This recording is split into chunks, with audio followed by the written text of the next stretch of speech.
இங்க எஸ்தர் ராஜாத்தியை குறித்து சொல்லுகிறது. அவளும் அதே ஒரு நோக்கத்தோடு தான் இருக்கா. என்னோட இஸ்ரவேல் ஜனங்களுக்கு, என்னோட யூத ஜனங்களுக்கு எப்படியாவது ஒரு ரட்சிப்பு வேணும், ஒரு மீட்பு வேணும்னு சொல்லும் போது அவர் சொல்லும் மொர்தெகாய்க்கு சொல்லி அனுப்புறார், நீ உபவாசித்து ஜெபி.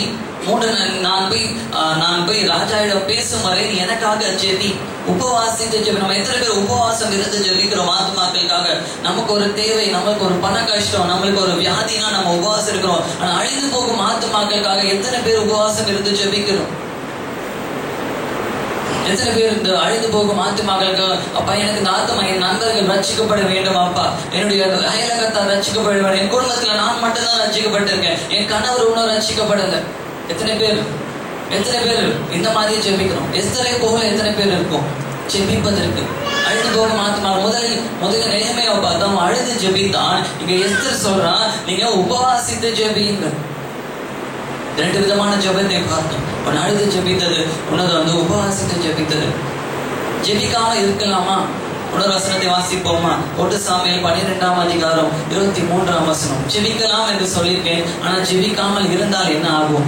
1 சாமுவேல் 12ஆம் அதிகாரம். உங்களுக்காக விண்ணப்பம் செய்யாதிருப்பேன் ஆகிறது, கர்த்தருக்கு விரோதமாக பாவம் செய்கிறவனாய் இருப்பேன், அது எனக்கு தூரமாய் இருப்பதாக நன்மை செவ்வையமான வழியை நான் உங்களுக்கு போதிப்பேன்.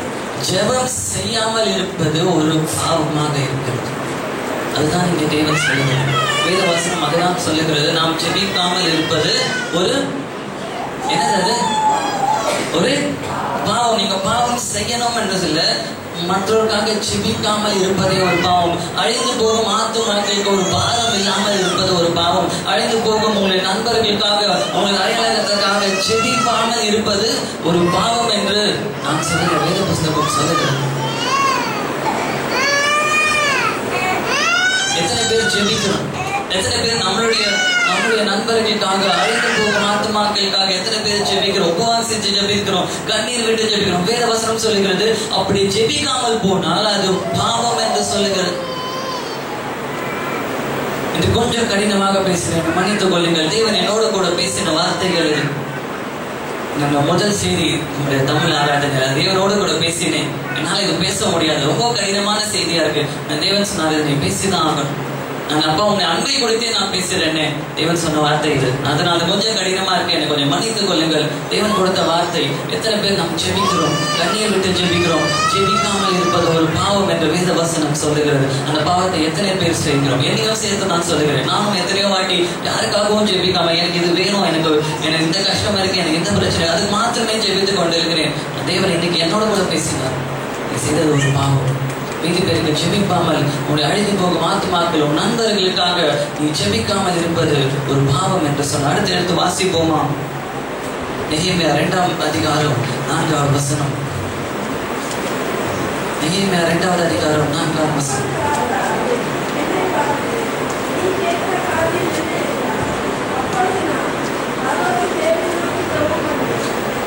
பரலோகத்தின் தேவனை நோக்கி ஜெபிப்பது. அடுத்த முதலில் அழுது ஜெபித்தான். இரண்டாவதாக என்ன செய்யணும்? நீங்க மற்றவர்களுக்கு போய் சுவிசேஷம் சொல்வதற்கு முன்பாக ஜெபித்து சொல்ல வேண்டும். ஏதோ வந்தோம் சொன்னோம், என்ன இங்க சபையில இருந்து கூட்டிக் கொண்டு சென்றார்கள், இல்ல ஏதோ சொல்லணும், சொல்லிட்டாங்க, டாக்ஸ் கொடுக்கணும் என்று சொல்றாங்க. அப்படி இல்ல, அவன் ஜெபித்து பின்பு அவனுடைய விண்ணப்பத்தை ராஜாவிடம் வைத்தான். So pray before you act. நீங்கள் செயல்படுவதற்கு முன்பாக, நீங்கள் ஊழியத்தில் ஈடுபடுவதற்கு, ஒருத்தருக்கு நீங்கள் தேவனை குறித்து சொல்வதற்கு முன்பாக ஜெபித்து அதை ஆரம்பிங்கள். அதுதான் தேவன் விரும்புகிறார். அப்பொழுது என்ன ஆகிற்று? நம்ம வருகிற வார்த்தைகளை பார்ப்போம். அடுத்து எடுத்து வாசிப்போமா? நெகேமியா 2:5 வசனம் வாசிப்போம்.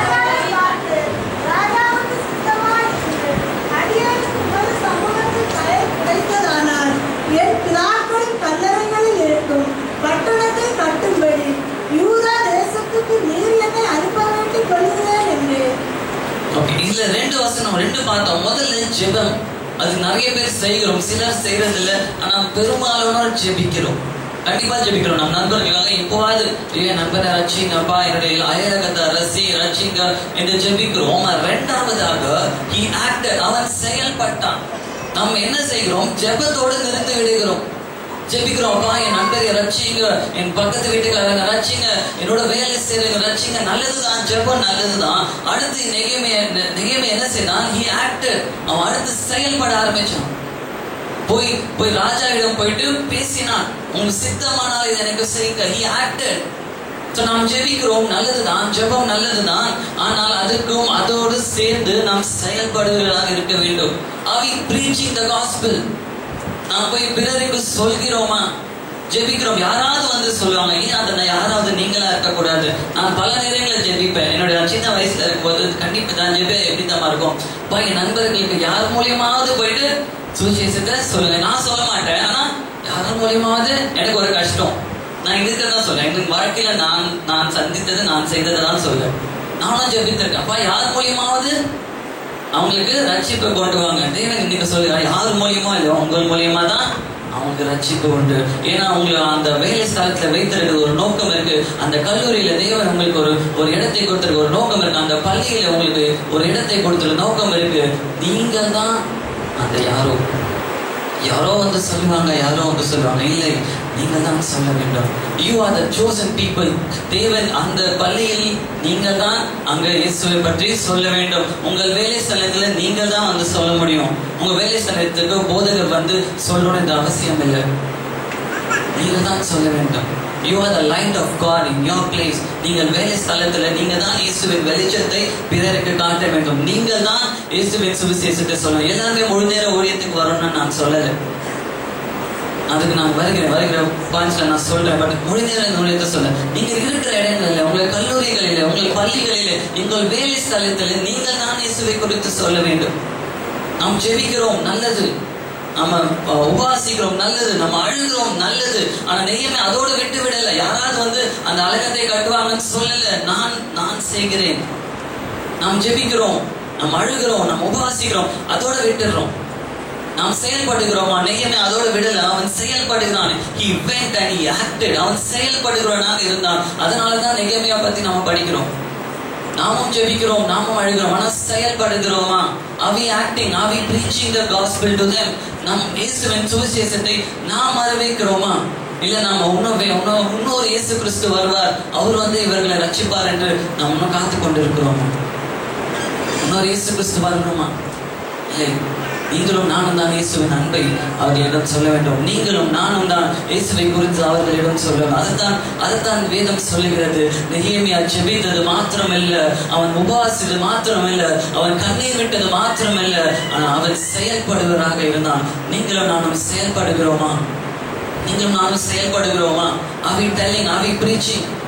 நாம் செயல்படுகிறோமா? இல்லைன்னா வேற யாராவது ஒருத்தர் வருவான்.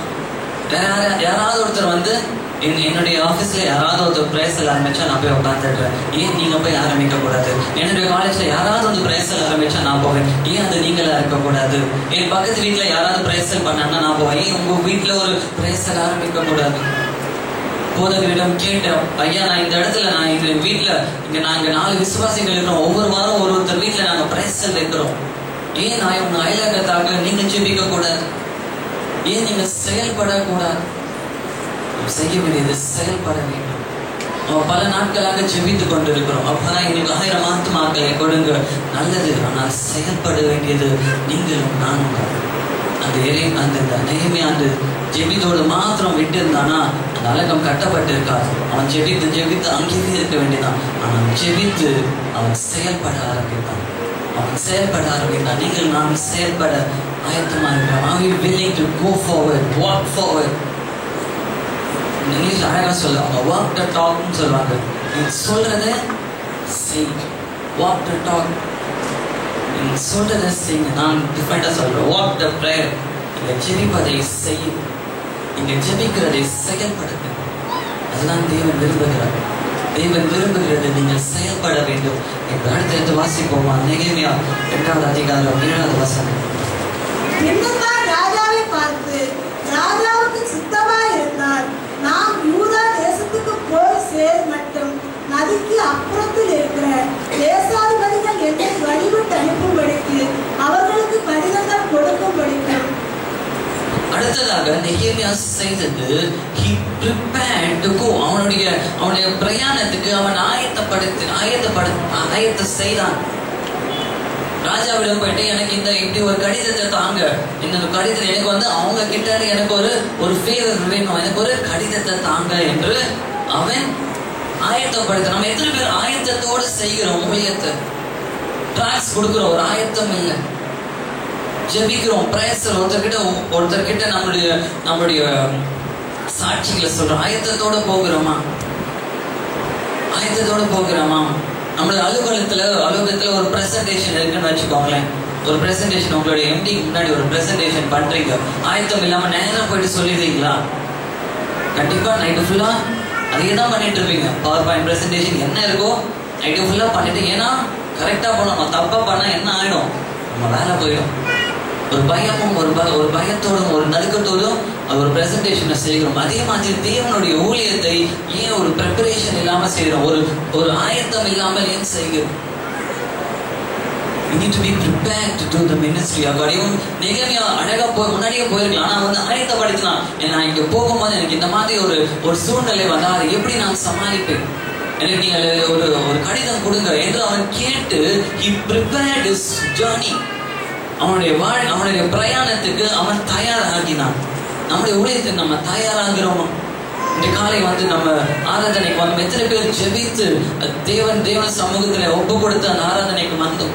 நேற்று மாலை வேளையில தேவனுடைய பிரசன்னத்தை குறித்து நான் பேசினேன். ஆயத்தத்தோடு வர வேண்டிய பிரசன்னம் அது. It has to be a presence that you have to come to the presence of God. All fear. ஜெபத்தோடும் ஒரு பயத்தோடும் வர வேண்டிய, ஜெபத்தோடும் பயத்தோடும் நடுக்கத்தோடும் செய்ய வேண்டியதுதான் தெய்வ ஊழியம். அதனாலதான் என்னுடைய கொயர் டீம் எப்பவுமே சொல்வேன், கொயர் பிராக்டிஸ் வராதீங்க. have to come for practice.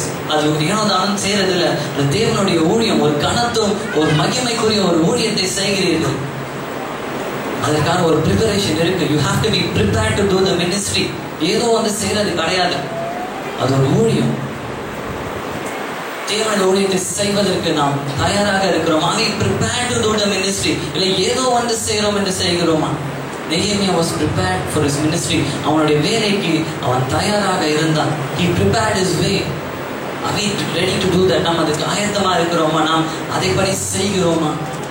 அடுத்ததாக எடுத்து வாசிப்போமா? நெகேமியா 2வது அதிகாரம் 13வது வசனம்.